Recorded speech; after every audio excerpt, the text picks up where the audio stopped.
you all for coming.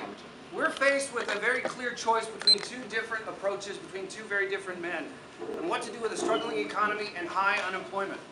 President Obama's approach over the last 4 years has been to grow government, pass $1 trillion stimulus plan in 2009, and pass Obamacare, massive health care entitlement plan, and increase the national debt by $6 trillion.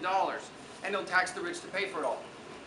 These actions are justified with the attitude or with the thought that, hey, people are hurting out there, we need to help them, we need to do more, we need to take money from those who have earned it and give it to others. It sounds so good, it sounds so caring. But the problem with this approach, the challenge that Mr. Clark and I have, and indeed that Mitt Romney has with the whole country, is to present the opposite position without believing that Obama's a bad guy, he's just wrong. Because the answer to the fact that people are hurting out there, that the economy is in trouble, isn't that you need more government, it's that people need a better job.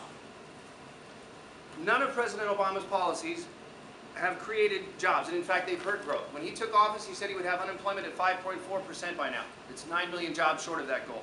There are over 23 million Americans today struggling to find a good job. When government taxes the rich, it's taking money out of the pockets of small businesses, people who would hire you or your parents when their businesses are able to grow. When you hurt their ability to do that, you cut jobs. Governor Romney's plan is to turn that around, to start growing the government more, or start growing the economy more, and create 12 million jobs in the first term. So who hires people?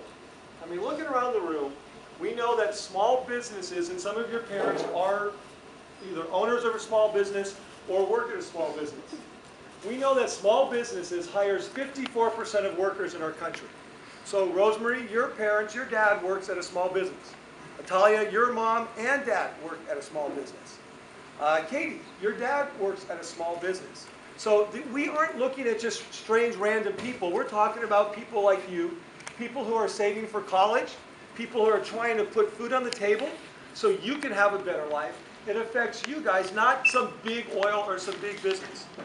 We looked and we said, Mr. Burnett and Mr. Andersen are skilled teachers, but they are not businessmen. So we looked at businesses and said, where are they putting their money?